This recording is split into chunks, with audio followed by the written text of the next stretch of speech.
To really know what makes a great city work, you have to peel back its skin and expose its secret life force. A system of incredible complexity and technology that millions depend on, but few understand. A fantastic voyage now begins, a journey deep inside the world's mega cities.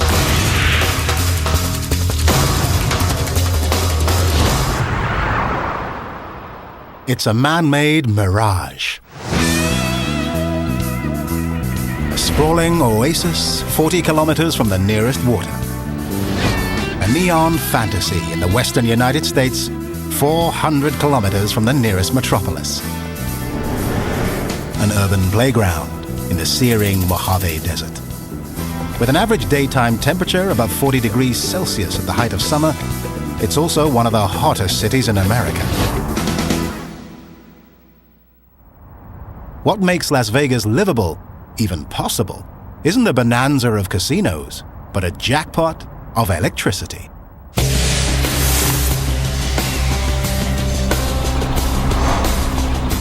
This is the Las Vegas power grid.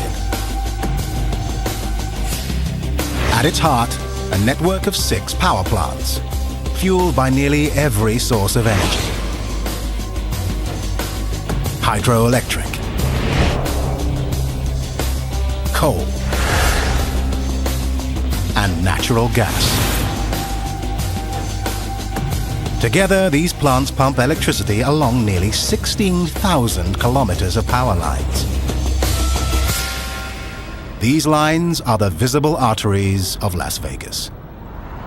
But this mega city's heart is hidden.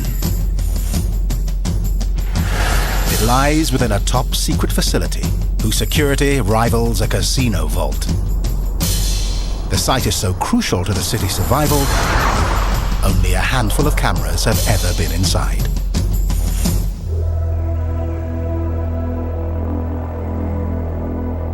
We rarely allow media or anybody access to this facility.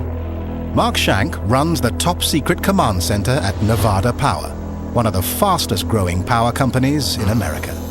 This facility is very anonymous. To walk by, you wouldn't even notice it. You wouldn't know that it's the heart of our power system. From this room, Shank wields power over 700,000 homes and businesses in an area the size of Lebanon.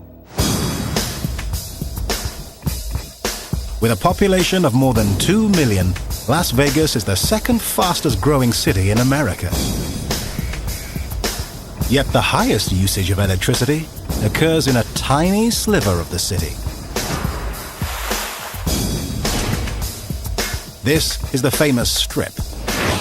Only 8 kilometers long, it's the site of most of Vegas's casinos. In 1 year, this 15-block area draws enough energy to power the entire city of Zurich.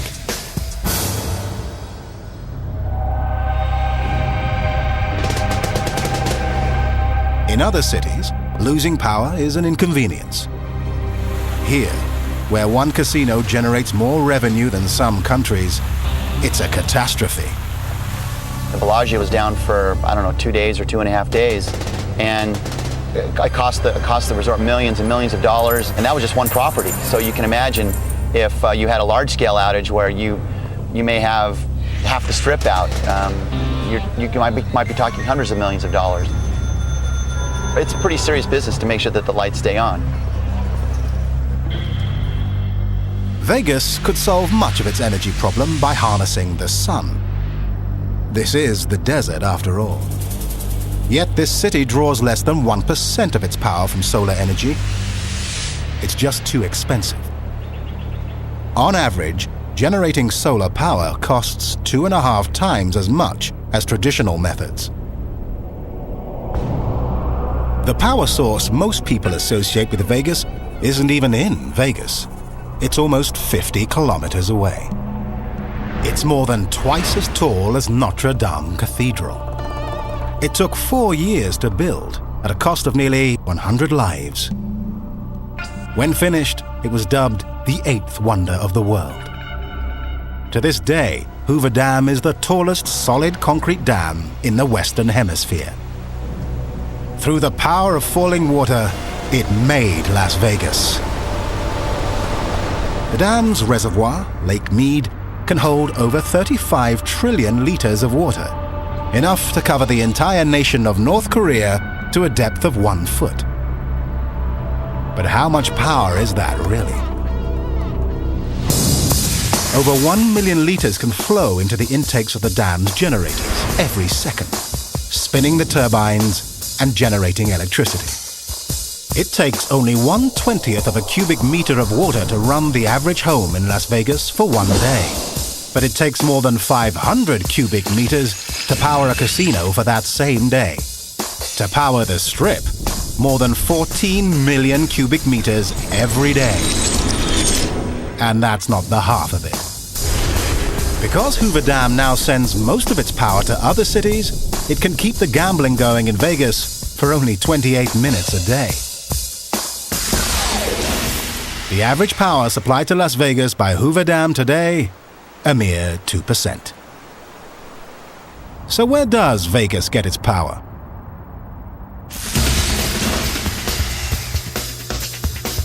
Follow the transmission lines back to their sources, and you find a surprise.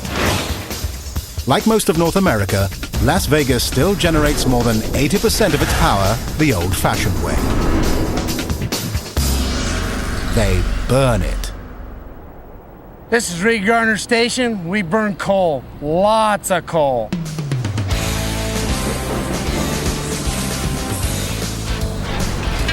This is the first step in creating power, generation. And here, generation still happens mostly with fossil fuels. What happens is a train comes in, it unloads, it goes up these belts into separate different piles where it's fed to a pulverizer. From the pulverizer, it's blown up into the boiler where it's ignited. After it's ignited, they convert that energy from the fire into heat in the water. That water turns into steam, the steam turns a turbine, the turbine turns a generator. And that's how it works. The turbine.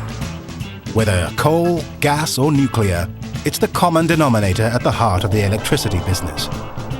It's a simple machine, but indispensable. Inside the turbine, falling water or pressurized gas spins blades like the arms of a windmill. The blades spin magnets in the generator, causing a flow of electrons out of the metal coil. These electrons are captured, stepped up in voltage by giant transformers, and transmitted into the power grid.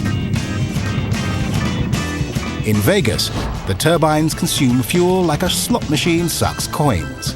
Mountains every day. There are 300,000 tons here, and that's enough coal that you can supply power for about 3,000 houses for a year. It will take about the amount of coal on that coal pile right there to power a casino for an hour. That's the same amount of energy it takes to supply all of Lincoln County, all of Mesquite, and all of Moapa Valley, which is 4 or 5 different communities. So a casino uses a lot of energy. But even if you don't own a casino, you're still burning a lot of fossil fuel. About right here is what it takes to light a light bulb for an hour. It takes about this much coal right here for 1 kilowatt. You'd have about 500 of these on your bill each month. So each one of these is a kilowatt hour, and this is what you pay for. Vegas wouldn't happen without electricity. When I go down the Strip, I think, all right, there's a megawatt, there's a megawatt, there's 25 megawatts, there's 25 megawatts. We're making money at the plant, man. But there's a problem. Even burning mountains of coal isn't nearly enough. In America's second fastest growing city, demand is overtaking supply. And keeping the lights on is becoming the biggest gamble of all. As the mercury climbs into the height of summer, Vegas just can't make enough electricity to keep up. The choice for this mega city is like night and day. Either find the energy or pull the plug. What kind of person does it take to run America's most electric city? Good morning. Welcome to Las Vegas. Let's go for a walk. Meet Oscar Goodman, the high-energy mayor of a high-voltage place.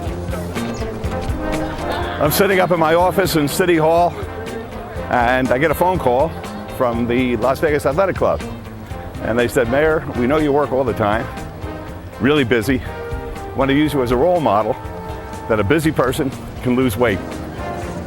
And I said, no, I got some habits that preclude me from losing weight, like drinking a bottle of gin a night. And they said, well, let's try it. I said, as long as I can drink my gin. I think it saved my life, to be honest with you. I mean, who else can drink a bottle of gin a night and wake up in the morning and feel good?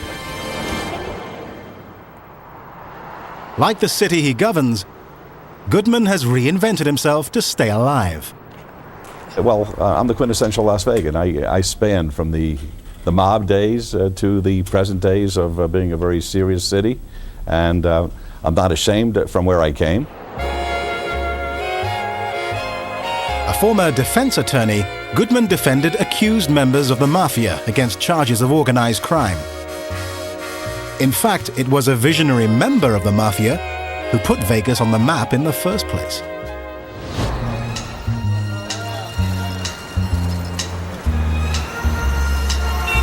In 1946, at the end of World War II, gangster Bugsy Siegel built Las Vegas's first luxury casino.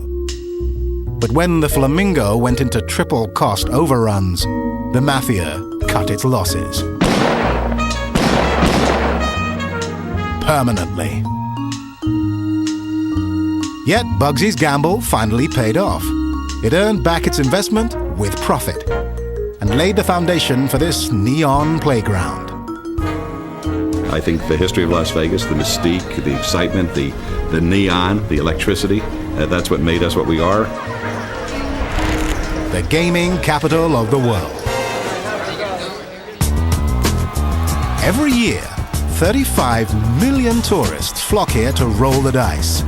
They leave behind almost $6.1 billion. That's nearly 3 times the annual revenue of Jamaica.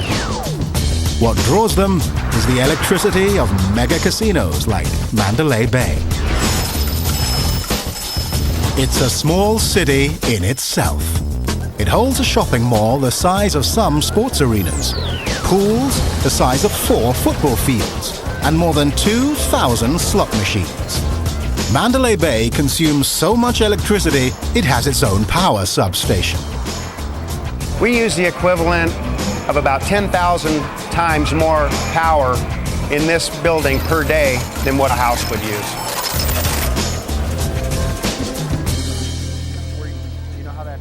Charlie Capps is the resort's chief engineer. It's his job to count every watt. In a place like Mandalay Bay, power is money. Big money. You'd probably be looking at $1.7 to $2 million a month in power bill here. The utilities are very happy to have us as a customer. People are coming here in droves. Every year we do better than the last. Las Vegas invented the mega casino. And they don't get more mega than Mandalay Bay. The resort has high-powered electric bills because everything here is supersized. We're here in the Mandalay Bay Ballroom. This is the largest hotel ballroom in the country. You could park a 747 in this room. You could put an NFL football field in here. You could lay the Statue of Liberty down in here. And you could have a very intimate dinner for yourself and 6,800 of your closest friends.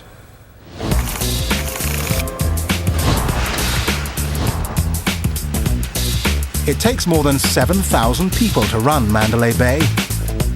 And in a mega resort, even the small jobs are huge. I have a complete crew of people that come in and just dust plants. I have one guy full-time. He comes in at 4 in the morning and he changes light bulbs all day long. The tourists who stay here see only a neon playground. not the power required to run it. On average, the kitchens prepare more than 23,000 meals a day. Water is heated for thousands of showers. Chillers pump enough cold air to cool more than 5,000 homes. It all sucks power. And someone has to keep it running. This is the best job that a guy could have, and it's a very tough job, but I guarantee you'd never be bored. If you'll excuse me, I gotta go check some light bulbs.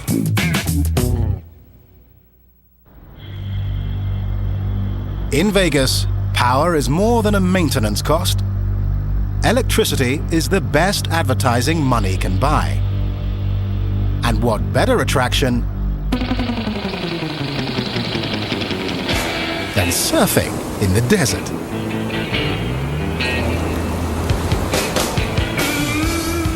I'm from Honolulu, Hawaii. When I miss home, all I do is throw a wave and it's in Hawaii. Moses Mukuai runs the wave pool at Mandalay Bay. One of the largest wave pools in America, it holds about 6 million liters of water, enough to fill 6 Olympic swimming pools. Like the marquee out front, it draws a lot of power. But if it draws the tourists, it's worth every watt.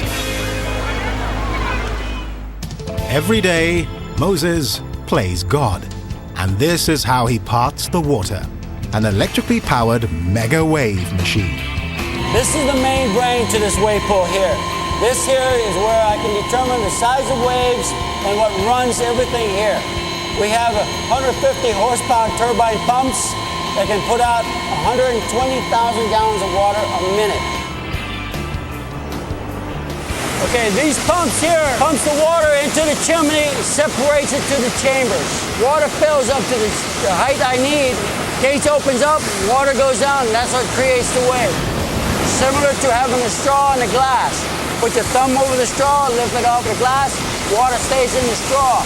Let your thumb go, the water comes down. Same principle. Anywhere else, surfing in the desert would be an extravagant use of electricity. In Vegas, it's how you keep your head above water.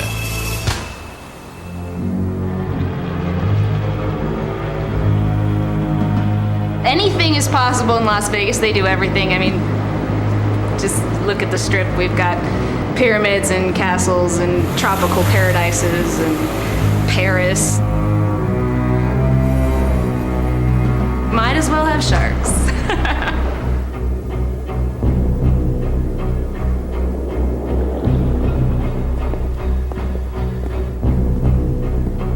Probably the single most exciting thing you get to do here is you get to dive with sharks every day.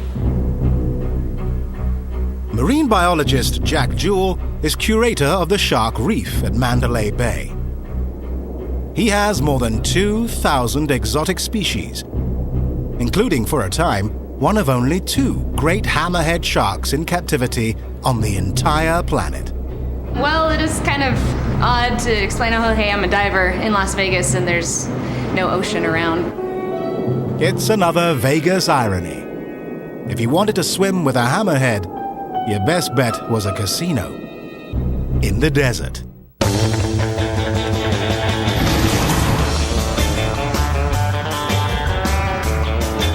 One of the things I think is really neat about this place is that it creates a sense of being deep down in the ocean when right outside there, we're in the middle of Las Vegas and it's 110 degrees. Like the wave pool, the aquarium runs up Mandalay Bay's electric bill.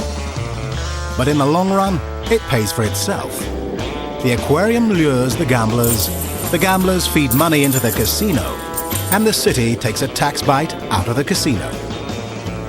An economic food chain that sustains Las Vegas. And the key link in the chain, the city's power grid. In the competition for customers, each casino tries to trump the others, and they'll do anything to electrify the crowd. Anything. It's so bright, you can see it from outer space. The Luxor Skybeam. It's a light the size of a house, a 250,000-watt gem set atop the pyramid of Las Vegas's Luxor Hotel. Like any bauble, it serves no purpose, except to impress.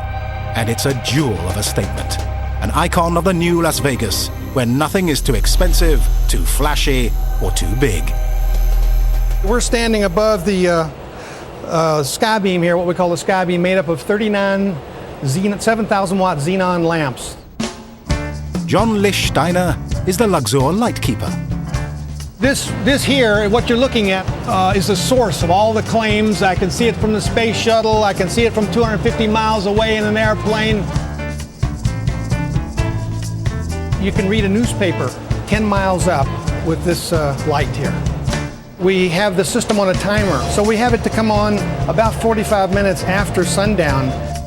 The sequence in turning on the Skybeam here is first we'll flash these strobes for 30 seconds to warn aircraft in the area that the beam is about to come on. And then we'll turn each of these 39 lamps on, one every half second until they're all on.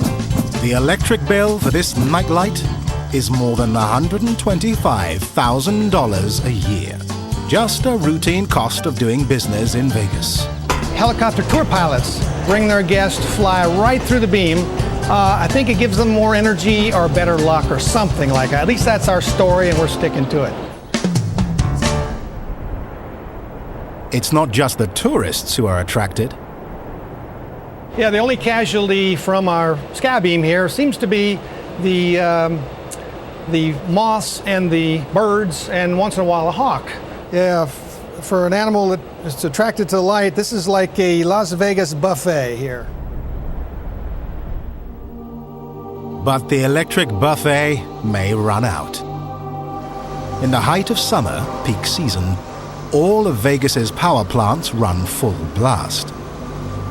Yet together they supply only 50% of the electricity this mega city needs.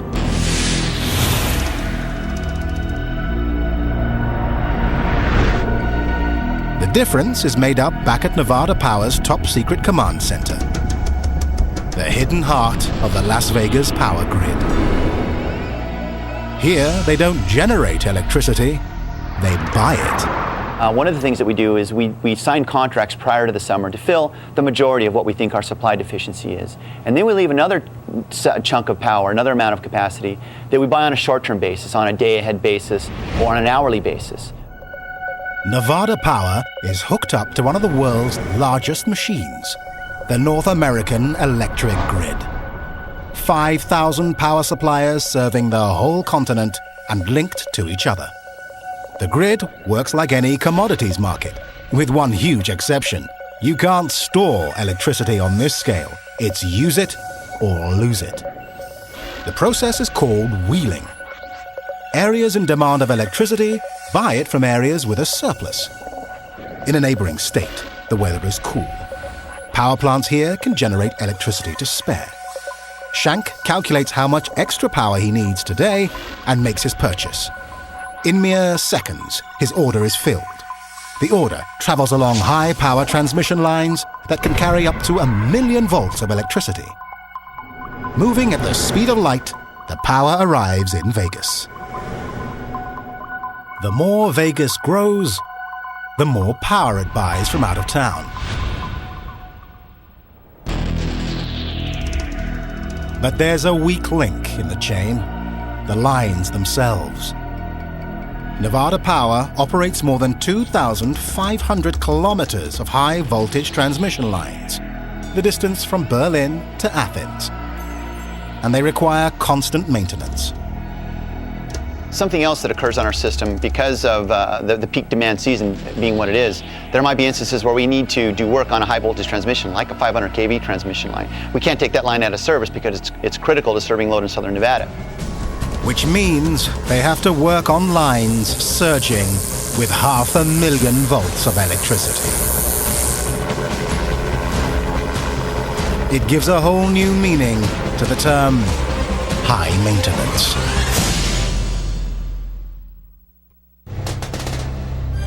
no one gets a buzz out of his job like Larry Fanning. A lineman with Ag Rotor's helicopter services, he performs routine maintenance on the high voltage lines that feed power to Las Vegas. But how he does it is anything but routine. I take my hat off to the conventional crews working out of the bucket trucks. But instead of using a boom truck, this is going to be our boom truck. We want to do these early in the morning because we know that towards 10 o'clock, 11 o'clock, you can fry an egg on these things. And our guys are going to be sitting on them. Heat is the least of it. From 60 meters above the ground, Fanning will work on a live wire carrying 8,000 times the electricity in a household socket. A kilovolt, or kV, is 1,000 volts. Touch a 500 kV line without protection, and they might need dental records to identify what's left of you. If you were to get hit by 500 kV, you'd probably find a little piece of you look like that piece of tape. Might be that big. You'd pretty much disintegrate, you know. The only thing between the linemen and toast is a steel cocoon, a metallic suit only millimeters thick. It's a Nomex for flame retardant, stainless steel. It's a woven material, keeps the electric flowing around you. Everybody's covered from their toes to your face. Anywhere where you might have a gap or something like that, it might be a position where the electricity would want to conduct through you. But if everything's hooked up properly, everything goes just fine. To do his job, Fanning will have to break the first rule of electricity. Do not touch. We have the coordinates to the hospital. We have 911 communication in case anything happens. We won't hesitate. We'll fly directly to the hospital. We won't wait for air flight. His first step, reach out and touch the live wire with a bare metal rod. What we're going to do when we come up, I'm on the skid, and I've got the wand, which is nothing more really than a stainless steel rod. Then when he comes in on that conductor, I'm going to have it out. With 500 kV, when you get probably without 2.5, 3 feet from it, it's going to draw an arc. You lay that wand on the wire, once you lay it on there, your arc stops. It's like, whoo, man, I'm hot, I'm energized.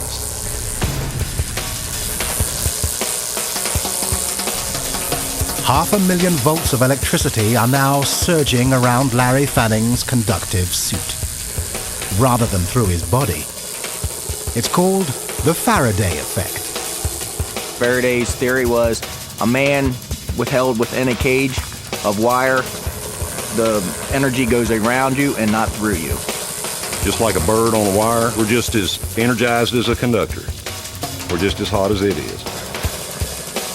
When you get on the wire and you're energized, you may feel these little like bees in your suit, you know, and in your helmet, and you hear, you're going, oh, this is a rush. As long as the suit remains intact and he doesn't give the electricity a path to the ground, Fanning can step safely onto the wire. The next thing we've got is our step. It's a little smoother transition in that move from the helicopter to the wire. And once you made your transition, you can sit down on that conductor and you're there.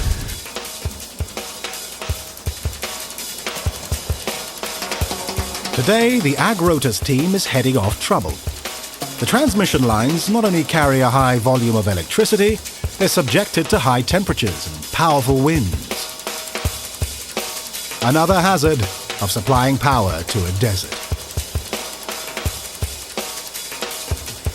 To keep Vegas from blacking out, linemen like Fanning inspect the lines and transformers for damage before they fail.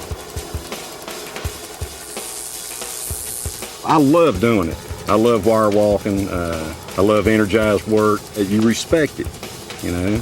You're not scared of it. It's just exciting. It's not just exciting.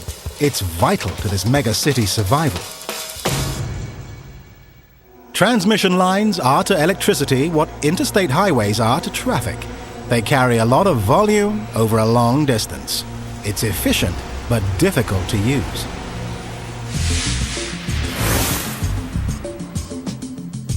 Normal household voltage ranges between 110 and 220. But to move electricity at that voltage would mean a bundle of almost 10,000 lines. Instead, electricity can be moved on a single cable carrying 1 million volts. Think of it this way. It would be easier to carry a single bill worth $1 million than a million $1 bills. But just as $1 million bill would have to be changed to be practical, so does all that power. It's called step down. On the outskirts of Vegas, transmission lines feed into substations that step down the current to around 7,000 volts. From here, lines feed into neighborhoods across the city where transformers step it down even more for household use. But transformers are another weak link in Vegas's power chain. The brutal desert heat shortens their normal lifespan. When they die, someone has to ride to the rescue.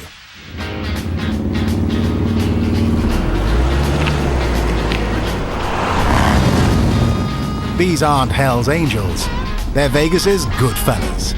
The linemen who keep the lights on. Of course, out here, one of the best linemen is a woman. Got a backyard transformer change out this morning. 25 kVA upgrade to a 50. Shannon Skinner leads a team of power line workers. Every day, they put their lives on the line. Electricity is the unknown. You never know what's going to happen, really. All right, better get iced up. 110, supposedly. We're used to the heat. We're used to 100 degrees. We're kind of like the desert. I think we'd be sissies if we went where it's cold now. We don't punch a time clock. We're not that type of people. It's an exciting type of work. It's different every second. Good to go. Today's job? Repairing a blown transformer. A transformer is nothing more than a huge spool of wire used to step down the voltage to usable levels. The transformer can is filled with oil to insulate the wire. But no insulation can withstand the Vegas heat for long. Here in Las Vegas, it can be 100 degrees at midnight, so our transformers don't really cool off. So their lifespan is a lot shorter. That yard? Before they even start to work, they have a problem. If we can get them to take their dogs in. We'll play with high voltage, but we won't play with pit bulls. We've got 2 hazards so far before we even climb the pole. We got a yard full of pit bulls. And that mylar balloon up there on the single phase, that's very conductive. Mylar is a kind of polyester that readily conducts electricity. Someone's runaway party decoration will be no party to remove. That balloon touches any part of the ground wire. You can see the ground wire under the arm. It'll blow that fuse over there and everybody beyond will be out of power. You're out of power! Good morning. Come in. Can you put your dogs up?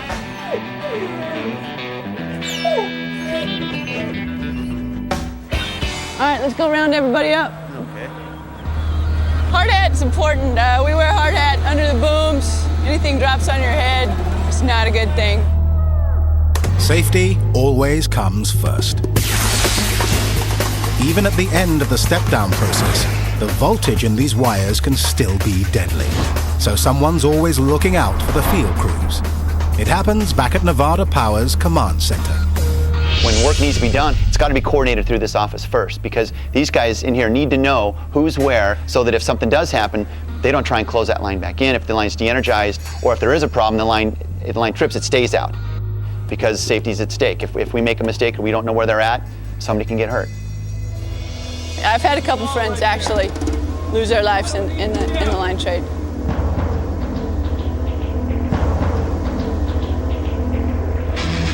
And that would be the last thing you'd want is, go home and say that one of your people got hurt. Ready, Vivas? Yeah, wait a minute.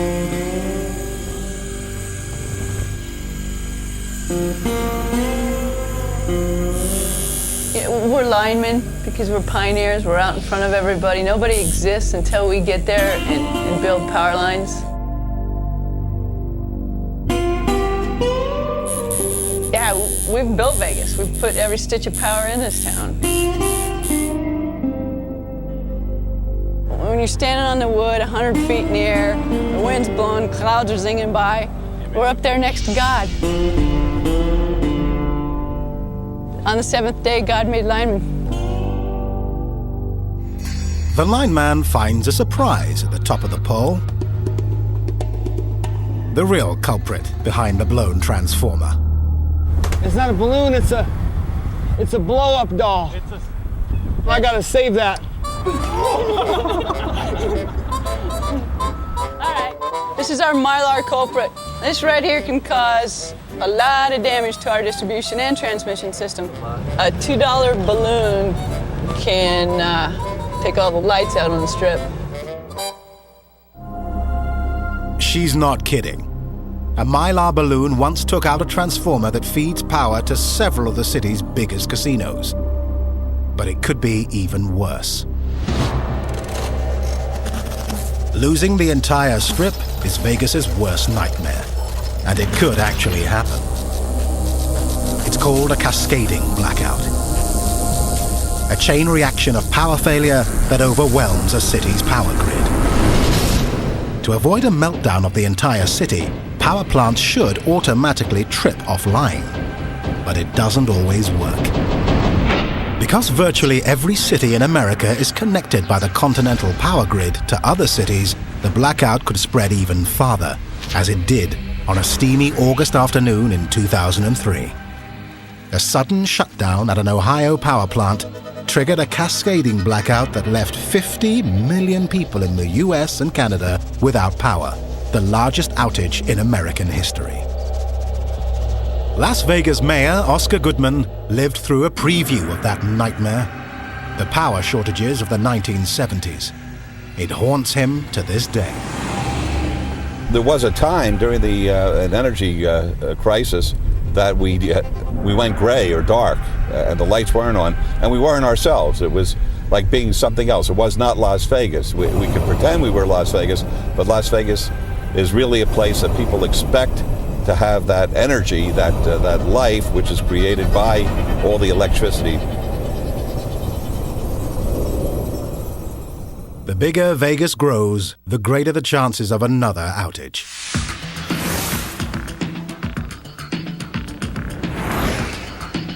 But there's one way to avoid blackouts entirely. Don't rely on the grid in the first place. Just unplug, switch off, and go your own way.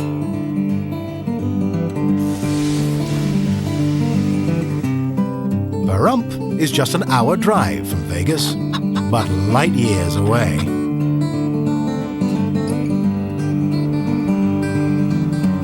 I am Gary Toll, this is my wife Judy, and we create our own energy by harnessing the wind and the sun. Like Vegas, Pahrump is a community of pioneers. Some of its residents have blazed a different trail. Out here, we took the risk to go off the grid. We took the risk to basically be independent from the larger city life. They still have phones, lights, and motor cars, but they're castaways of a sort. In a sea of runaway growth, Pahrump is happy to tread water. Well, the typical Pahrumpian, I would say, is anti-government, anti-establishment, and want to be left alone. The typical old Pahrumpian that has been here for a long time has 3 dogs, about 5 dead cars, and a few guns, and they will use them. Above all, they have power. Okay, what I have here is 2 wind generators. They're Windseeker 300s. Those 2 themselves will put out 1,000 watts each per hour, which is more than enough to do everything in the house. What we have here are 2 solar ovens that we purchased in 1999. This smaller one will be up around 275 at its hottest.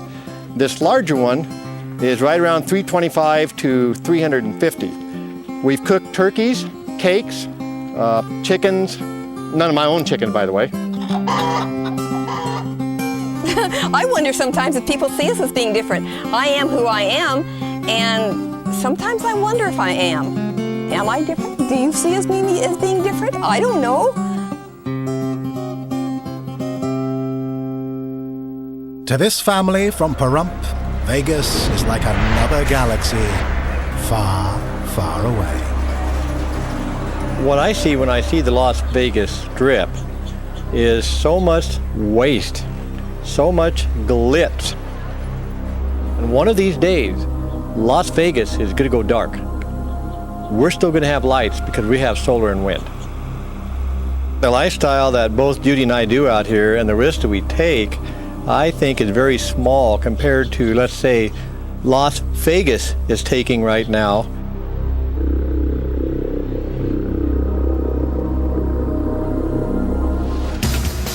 And Vegas is upping the ante. In a city of insatiable growth, the demand for electricity is about to tax the power grid like never before.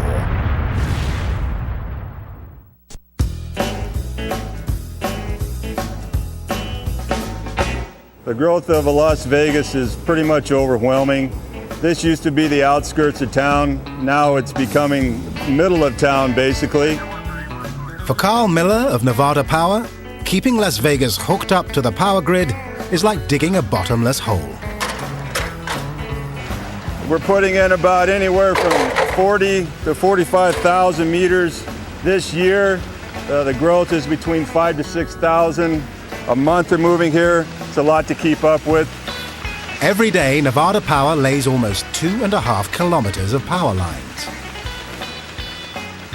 Right now, he's rigging the hard line on, which goes to the puller on the other end. Then we'll continue the process of pulling a wire from this manhole to the next manhole.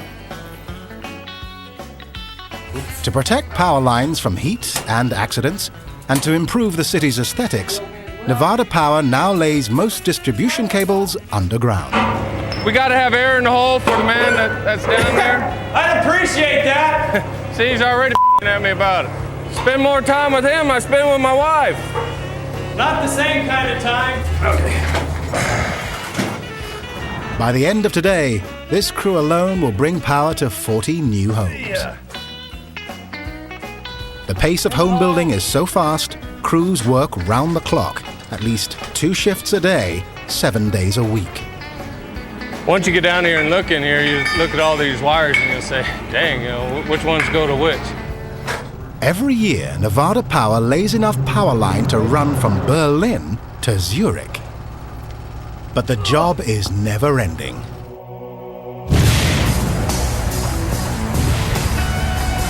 Vegas is a monster. On average, each year, it consumes some 30 kilometers of desert, an area twice the size of Beverly Hills. At that rate, growing westward, Las Vegas could collide with California by the year 2019. Good thing there are mountains in the way.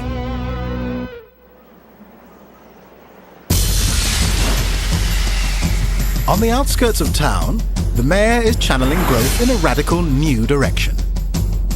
On 25 hectares of desert, Oscar Goodman sees a multi-million-dollar urban mirage. This is it, the jewel of the desert. This is my baby. This is what it's all about. We're going to go up into skyscrapers. Unlike the rest of the community, which is horizontal, we're going to have retail. We're going to have an academic medical center. We're going to have a performing arts center. Even a branch of the federal agency that collects taxes, the Internal Revenue Service, or IRS. We've got an IRS building going up here, and I hate the IRS. I've never seen any redeeming social value in the IRS, but the good thing about it is we have a private developer who's developing the building over there.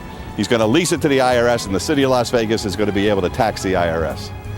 I'm like Bugsy Siegel out here. When he came into town, he looked around, and there was just nothing happening, but he had a vision. He had a vision of what the casinos would look like and what Las Vegas would become. That's the beauty of Vision. It doesn't draw a single watt from the grid.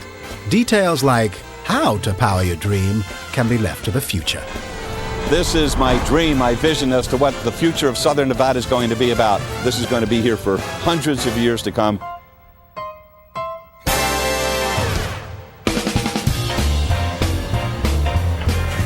They say New York is the city that never sleeps, but Vegas is the real insomniac. The Luxor Skybeam is Vegas's nightlight, a beacon calling the world to take another ride on the Wheel of Fortune. Most of all, it's a symbol, an icon of a megacity, gambling that its luck and its power supply won't run out. When you live here, you've made a decision that you've come to a place that really shouldn't be. There's no reason for it other than man's creativity and ingenuity. And ingenuity will keep the lights on. From building the world's largest phase-shifting transformers to investing in higher capacity power lines, Nevada Power is betting it can keep Las Vegas plugged in. By placing smart bets, Vegas will remain the mega city it is, the world's neon playground. You have to really want to embrace it, to be part of the electricity, part of the action, part of the movement of it, the dynamic of it. And I think that people who come to Las Vegas want to live. And when you come up a winner, the feeling is electric. Viva Las Vegas!